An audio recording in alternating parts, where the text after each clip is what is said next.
Suzanne, bienvenue dans ma cuisine. C'est le fun de te recevoir dans d'autres circonstances. Puis là, aujourd'hui, t'es la chef. Moi, je suis l'exécutant. Je t'écoute. J'ai entendu parler d'un steak poêlé, je dirais à la Suzanne, au coulis de bleuets et... champignons portobello. Oui, madame. Ce qui devrait être très bon. Alors, tu m'as parlé de chevreuil. J'ai apporté des pièces qui me restaient à la maison. Ça tombe quand même bien. Hein? Intérieur de ronde, que j'ai tranché sur le long. J'avais une grosse pièce, donc on a quand même deux bons formats. Oui. Et du contrefilet. Donc, j'ai coupé. Je t'ai coupé des beaux petits morceaux de contrefilet. Donc, on va pouvoir exploiter les deux. Alors, moi, j'ai fait la coupe de la viande. Ça m'a permis en même temps de tester mon nouvel ami. Ah, c'est super comme couteau, ça! Mon ami Éric Séguin qui me fait des couteaux cette année. Honnêtement, ça fait toute une différence. Dans la qualité de la coupe des viandes qu'on va utiliser, ça fait une différence. Puis, écoute, j'adore ça. J'adore ça. Alors, moi, ma partie, elle est faite. Le reste, c'est ton art. Je t'écoute et j'exécute. Dans le fond, Martin, là, ce que j'aimerais dire, c'est que les auditeurs, là, il faut qu'il y ait du plaisir à cuisiner le steak poêlé. C'est sûr que les gens préfèrent le barbecue parce que souvent, poêlé, ils vont manquer leur recette. Oui. Ils ne sont pas contents de la qualité de leur viande. Ils trouvent que la viande n'est pas assez tendre. Donc, il y a des petits trucs, il y a des règles d'or. Puis c'est ce qu'on va faire aujourd'hui. On va parler de ces règles d'or. Les points fondamentaux. Oui, effectivement. Même avant la cuisson d'un steak pour le réussir poêlé. Premièrement, il faut pas cuire une viande qui sort directement du réfrigérateur. Sacrilège! Alors, il faut prendre au moins 45 minutes à 1 heure de repos à température de la pièce et il faut saler immédiatement nos pièces de viande sur le dessus et le dessous avec un bon sel grossier, comme un sel qu'on appelle le fleur de sel ou encore le sel cachère. Donc, c'est très, très bien. Ça va permettre de faire une très belle croûte lors de la cuisson. Souvent, nos chasseurs vont dégeler leur pièce de viande pour faire un steak poêlé comme ça. Lorsqu'elle va dégeler, il va sortir beaucoup de liquide. Avant de la laisser tempérer et de la saler, ce qu'on va faire, c'est qu'on va prendre la peine de l'essuyer correctement pour que la viande soit un peu plus sèche et qu'elle puisse, justement, que le sel ait l'action que tu recherches. Donc, c'est la deuxième règle d'or, bien éponger le surplus liquide. Ça va permettre, au lieu de faire bouillir la viande, ça va nous permettre d'avoir, le sang va rester bien à l'intérieur, puis ça va nous permettre une meilleure cuisson plus uniforme au niveau de l'humidité de nos pièces de viande. Donc, avant de les poêler, il faudrait vraiment dire aux téléspectateurs que les gens aiment beaucoup le beurre avec le steak, mais il faut vraiment prendre du beurre clarifié parce que ce beurre-là ne contient pas de petit lait, puis ça évite de faire bouillir la viande. Donc, si vous êtes vraiment amateur de beurre, on peut utiliser le beurre avec l'huile d'olive ou encore mettre le beurre à la toute fin de la cuisson sur votre steak, le laisser fondre dessus. Donc, ça, c'est une autre règle d'or. On ne met pas de beurre directement dans la poêle si ce n'est pas du beurre clarifié. Relativement simple. En succursale, en épicerie, le beurre clarifié de l'Académie culinaire. Facile à trouver. En plus, il est sans lactose. Donc, première étape, on va huiler avec l'huile d'olive nos pièces de viande. Parfait. Je prends l'huile d'olive. J'ai parti ma poêle qui commence à être quand même relativement chaude. On va la grimper. Oui, feu moyen vif. Donc, c'est vraiment important. La poêle doit monter à peu près à 150 degrés. On veut quelque chose qui est chaud. Ça peut être... Je vais te laisser, on va y aller à la série. On en met un petit peu. Ce qu'on veut, c'est qu'on veut vraiment aller emporter sur les deux côtés. Oui, sur Alors, les moi, deux je vais pièces. souvent dire qu'on modèle... Et voilà. Oui, tu peux l'étendre comme ça en faisant glisser. Tout simplement. On y va. On pourrait dire grossièrement, mais en fait, je veux m'assurer que ce soit... Il y en a même assez de ce côté-là. Oui, tu pourrais même utiliser pour les premières pièces. Là, je t'en rajoute dans la main si t'en manques. Oui. Viens-t'en un petit peu, vas-y un petit peu. Donc, je veux qu'il y en ait partout dessus, sur les côtés aussi, parce que ça va quand même transporter la chaleur.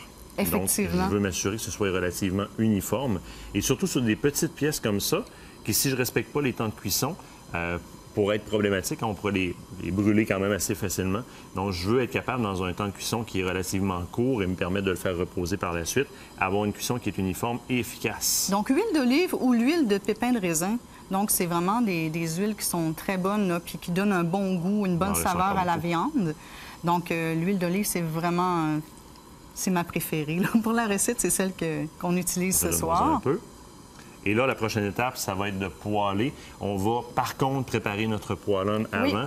Donc, évidemment, il n'ira pas accru comme ça. Si tu me permets, je m'essuie les mains rapidement. Oui. Je suis un petit peu... Alors, j'ai préparé du beurre clarifié, dont il n'y a plus de petits lait à l'intérieur, ce qui va éviter de faire bouillir la viande. Donc, on en met une bonne cuillère à soupe dans la poêle. Je vais y aller.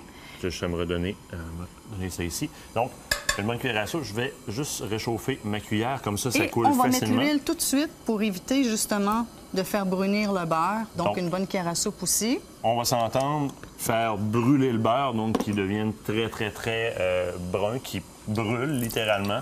On le veut pas. Donc, on ça veut pas griser, c'est vraiment ce qu'on a besoin. On veut vraiment que la poêle soit assez chaude. Là, on peut tout de suite mettre les pièces de viande.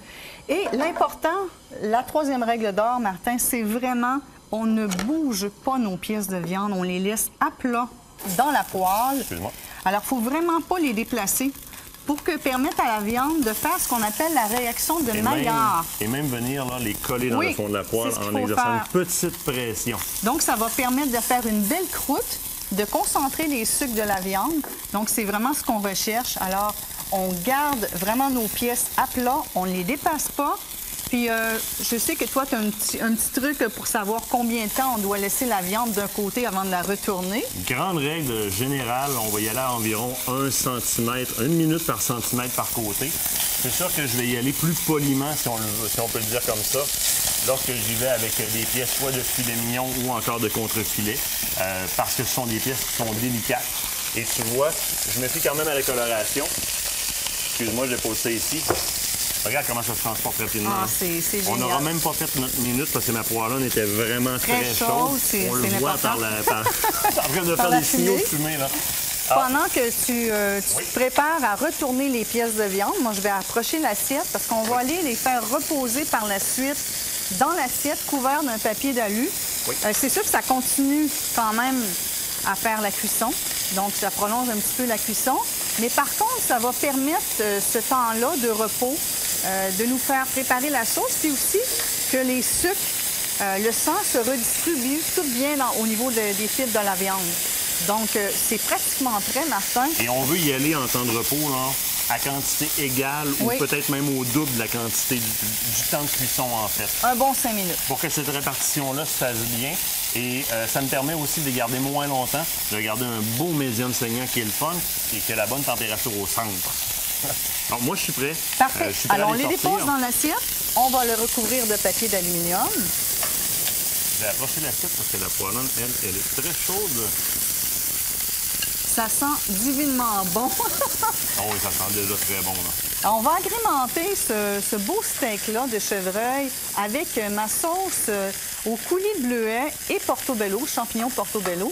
Donc, je t'ai préparé déjà les champignons, les échalotes françaises, l'ail et puis les épices pour agrémenter le tout. On Donc, va se servir du même poêlon de toute Oui, façon parce oh qu'on oui. va aller récupérer les sucres de cuisson. exactement. Donc, on recouvre l'assiette. Si tu me permets, pendant que tu fais ça, je vais juste me réallumer ici. Moi, j'ai perdu ma flamme.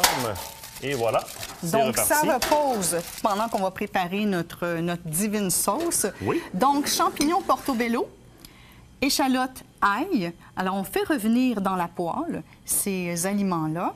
Puis, on essaie d'avoir une petite coloration. Là. Donc, il faut vraiment que l'échalote puisse devenir un petit peu dorée. Alors, je les montre. Ils sont coupés quand même En en deux lanière, sur la oui. hauteur du chapeau, là. Donc, en deux sur la hauteur du chapeau. Ce sont des champignons qui vont absorber beaucoup de liquide. Hein? Donc, on va rajouter encore une petite cuillère à soupe de beurre clarifié. Donne-moi là ici, Voilà. je vais la déposer. Donc, cuillère à soupe supplémentaire de beurre clarifié. Question de redonner du liquide. Et un peu d'huile d'olive, parce Je vais y que aller c'est avec vrai un que les bon champignons filet d'huile portobello, d'olive. ouais, ils boivent beaucoup. Là. Ça boit beaucoup. Donc, si je ne fais pas ces étapes-là, je vais me ramasser avec un manque de graisse dans le fond de mon plat. Je vais y aller immédiatement, je vais les mettre. Le temps avance vite, il nous reste 2 minutes. Mais c'est pas une recette qui est très, très longue non plus à réussir. Et on va voir que ça va blondir quand même assez rapidement parce que j'ai tout de même un bon feu là, sous la poêle. Donc, pendant que ça cuit, Martin, Oui. et que ça prend sa saveur aussi, on va pouvoir parler des autres ingrédients qu'on rajoute. Donc, on va avoir 2 tasses de bleuets. Oui. Donc, c'est sûr que quand on a les bleuets de saison, les petits bleuets sauvages, c'est vraiment plaisant. Sinon, on utilise les bleuets congelés. Donc, ça fait Qui très font bien. très bien. Oui, ça fait très bien. Est-ce que je les ajoute directement? Attends encore juste un tout petit peu. Tu veux qu'ils soient blondis, là? Oui, Parfait. encore un tout petit peu. Voilà. Je vais rapprocher les autres ingrédients. Donc, c'est beau, tu peux commencer déjà à mettre les bleuets. Pendant ce Les temps-là, bleuets. je vais simplement préparer. La raison pour laquelle je vais tranquillement, c'est que je veux pas d'un seul coup changer la température du mets qui est en cuisson, donc je ne veux pas y aller tout d'un coup. Avec la cuisson, carrément. Excellent. Avec le romarin, Martin, j'ai fait une infusion qu'on va mettre à même la recette. Oui. Donc, j'ai laissé infuser 10 minutes, une belle branche de romarin, pas plus que ça. Et on va rajouter une tasse de bon vin rouge. Oh! Et tous ces ingrédients-là, ils vont servir à faire la sauce. Donc, une fois que tout a mijoté, parfait, je rajoute la tasse de vin rouge. Sylvain que Stéphane Monette nous a ramené de la Colombie-Britannique, des amis à lui par là-bas. Parfait. On met le vin. Et pour épaissir la sauce, j'ai préparé de la fécule de maïs que je vais délayer dans un petit peu d'eau. Puis qu'on va mettre à même la sauce. Et une fois que la sauce va avoir mijoté, qu'elle va avoir épaissi, on la passe au blender tout simplement. Et notre sauce va être prête. C'est pas plus compliqué que ça. Nous, il va falloir commencer à nous préparer une assiette si on veut goûter.